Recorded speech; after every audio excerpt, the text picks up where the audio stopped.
Your ancestors weren't dying of old age at 30. They were just getting started. Imagine you are kneeling in the red dust of a limestone cave, staring at a skull that has been tucked into the earth for 30,000 years. You run your finger along the jawline and notice something startling. The teeth are perfect. There are no cavities, no signs of crowding, and the third molars have emerged with plenty of room to spare. In a modern dental office, this would be the mouth of a healthy teenager, but the archaeological record tells you this person was a pillar of their community, a seasoned navigator of the tundra. You've been told since primary school that the average lifespan in the Paleolithic was roughly 30 years, and looking at this skull, you might feel a wave of pity for a life cut so tragically short. You imagine a world of gray-haired 30-year-olds hobbling on primitive canes, ancient at an age when we are barely deciding on a career path. But as you look closer at the wear on those teeth, a paradox begins to emerge. The math says they were young, but the biology says they were enduring. The truth is that the 30-year-old ancestor is a statistical ghost, a phantom created by a misunderstanding of how numbers work and how death actually functioned in the deep past. Evolution doesn't care if you're happy, it only cares if you're alive long enough to produce a replacement, and yet, our species developed a strange habit of sticking around long after that job was done. We've been looking at the graveyard all wrong. The math is real, but the reality is a ghost story. The numbers tell one story, but the dirt tells another. When we talk about life expectancy in the ancient world, we are usually talking about a mean average, and the mean is a treacherous tool when applied to human survival. To understand why, you have to look at how we calculate life expectancy at birth. This number is essentially a bucket where you throw every single person born into a group, from the infant who didn't survive their first hour to the grandmother who lived to see her 8th decade. You add up all their ages at death and divide by the total number of people. In a population where 40% of children die before the age of 5, a grim but common reality for most of human history, the average is dragged violently toward the floor. If one person dies at age 0 and another dies at age 70, the average life expectancy for that group is 35. But in that scenario, literally no one died at 35. The number 35 describes a person who does not exist. This is the fundamental error in the popular imagination of the Stone Age. We see the number 30 and we assume it represents the ceiling of human life, when in reality, it represents the filter of childhood. Researchers like Michael Gervin and Hillard Kaplan have spent decades studying the demography of small-scale societies, such as the Hadza of Tanzania and the Tsimane of Bolivia. What they found is a consistent, U-shaped curve of mortality. If you were an ancient human, and you could just manage to survive the treacherous gauntlet of your first 15 years, your chances of living to 60 or 70 were remarkably high. The average was low, not because people aged faster, but because the world was incredibly efficient at killing the small and the fragile. The statistics were a trap, but the biological reality was a battlefield. To understand why ancient humans died young in the statistical sense, you have to look at the first hurdle, the sheer lethality of being an infant. In the Upper Paleolithic, estimates suggest that between 30 and 50% of children never reached puberty. This wasn't because of a lack of parental love or primitive neglect. It was a matter of basic biological vulnerability. Without modern medicine, the transition from breastfeeding to solid foods was a period of extreme danger known as weaning stress. In this window, a child loses the passive immunity provided by their mother's milk, but hasn't yet developed a robust immune system of their own. A simple bout of diarrheal disease, caused by a parasite in the water or a bacteria on a piece of shared food, could dehydrate a toddler to the point of death in 48 hours. Today, we fix this with a packet of rehydration salts that costs 10 cents. 30,000 years ago, it was a death sentence. Anthropologists studying the Atapuerca site in Spain, which contains remains dating back over 400,000 years, found that nearly half of the individuals in the Cima de los Huesos, or pit of bones, were under the age of 18. These weren't adults dying of old age in their teens. These were children being picked off by the environment before they ever had a chance to contribute to the gene pool. The world was a filter, and the holes in that filter were shaped exactly like a 5-year-old child. Survival was a game of inches, especially for those bringing new life into the world. If childhood was the first gate, childbirth was the second, and it was specifically designed to kill women in their prime. Humans are the only primates that struggle significantly with birth, a result of two conflicting evolutionary pressures often called the obstetric dilemma. On one hand, we needed wide hips to walk upright efficiently on 2 legs. On the other hand, we evolved massive calorie-hungry brains that require a large cranium. The result is a tight fit that makes human birth uniquely dangerous compared to a chimpanzee or a gorilla. In the ancient world, without the ability to perform a C-section or manage a hemorrhage, A breech birth or an obstructed labor wasn't just a complication, it was a double funeral for both mother and child. Some estimates suggest that in pre-industrial societies, maternal mortality could be as high as 1,500 deaths per 100,000 births. When you consider that a woman in a hunter-gatherer band might be pregnant 6 to 10 times over her reproductive years, her lifetime risk of dying in labor was staggering.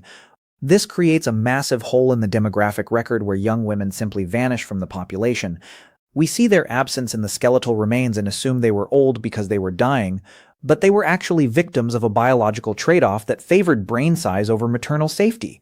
Nature didn't need a scalpel to kill you when it had the invisible. Aside from the physical trauma of birth and the fragility of childhood, there was the looming threat of the microscopic world.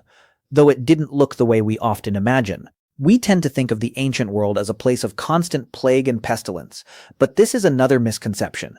Most of the great killers of human history, smallpox, measles, the flu, and the bubonic plague, are what scientists call crowd diseases. They require large, dense populations and constant contact with domesticated animals to thrive. For most of our history, humans lived in small, mobile bands of 20 to 50 people.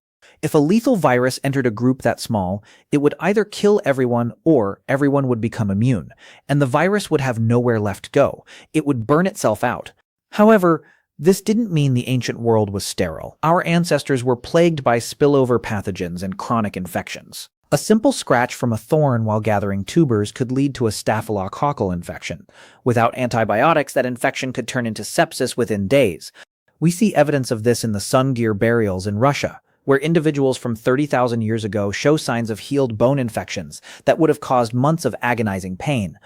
They survived, but many didn't. The difference between life and death wasn't your biological age, but whether your immune system could win a race against a bacterium before your organs shut down. Death didn't always leave a calling card on the bone. This brings us to one of the most frustrating and fascinating problems in archaeology, the osteological paradox. This concept, first formalized by researcher James Wood in 1992, suggests that we have been reading skeletons exactly backward. Traditionally, if an archaeologist found a skeleton with lots of lesions, dental markers of stress, and signs of infection, they labeled that person as unhealthy. If they found a skeleton that was smooth and unmarked, they called it healthy, but the paradox suggests the opposite. A skeleton with signs of chronic infection is the skeleton of a survivor. It shows that the person was strong enough to live with the disease for months or years, allowing it to eventually scar the bone. The smooth skeleton, meanwhile, might belong to someone whose immune system was so weak that the disease killed them in 3 days, long before it could ever leave a mark on the bone. When we look at ancient populations and see healthy skeletons, we might actually be looking at a population that was being wiped out so quickly by acute infections that no one lived long enough to get sick in a way we can see. We are measuring health by looking at the losers of the biological war, and it skews our perception of what dying young really meant. The body was a diary written in a language we are only just learning to translate. Even when ancient humans survived the infections and the predators, we have a massive problem with how we tell their age. For a long time, physical anthropologists relied on bone aging techniques that were calibrated on modern sedentary populations. We look at the wear on the teeth or the closure of the sutures in the skull. But ancient humans didn't eat soft processed foods. They ate grit, fiber, and tough meat. This wore their teeth down at a rate that makes a 30-year-old's mouth look like a 60-year-old's mouth to a modern observer. Furthermore, many skeletal markers of age plateau after age 50. Once the growth plates have fused and the bones have reached a certain level of mineralization, it becomes notoriously difficult to tell the difference between a 60-year-old and an 80-year-old. For decades, archaeologists simply lumped everyone over the age of 50 into a category called old adult. This created an artificial ceiling in the data. If your methodology can't see an 80-year-old, then as far as your spreadsheet is concerned, 80-year-olds didn't exist. Recent reevaluations using more sophisticated dental microwear analysis suggest that many of those middle-aged skeletons were actually senior citizens who had spent decades as the intellectual leaders of their tribes. The elders were the secret weapon of the human race. If everyone truly died at 30, our species would likely be extinct. We have a biological feature that is almost unique in the animal kingdom, the extended post-reproductive lifespan. Most animals die shortly after they stop being able to reproduce, but human women can live for decades after menopause. Why would evolution allow a person to keep consuming resources if they can't produce more offspring?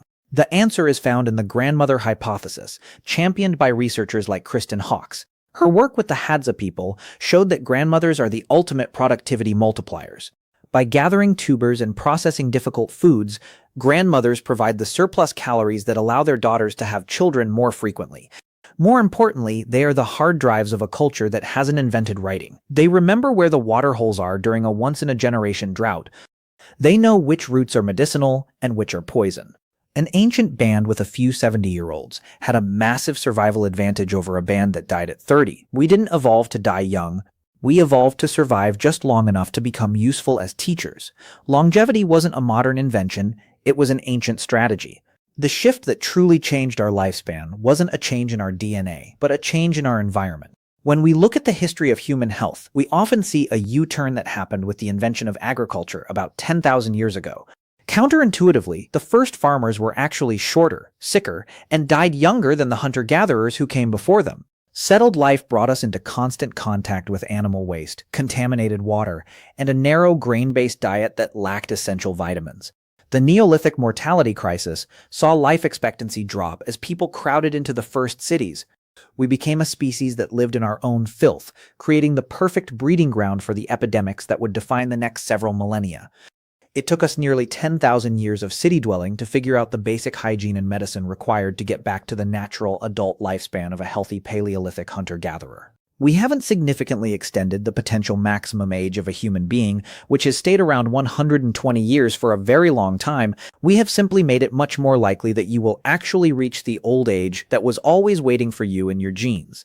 Biology provided the potential, but the world provided the obstacles. Think back to that 30,000-year-old skull in the red dust. We see the perfect teeth and we assume they belong to a youth, but we are projecting our own weaknesses onto the past.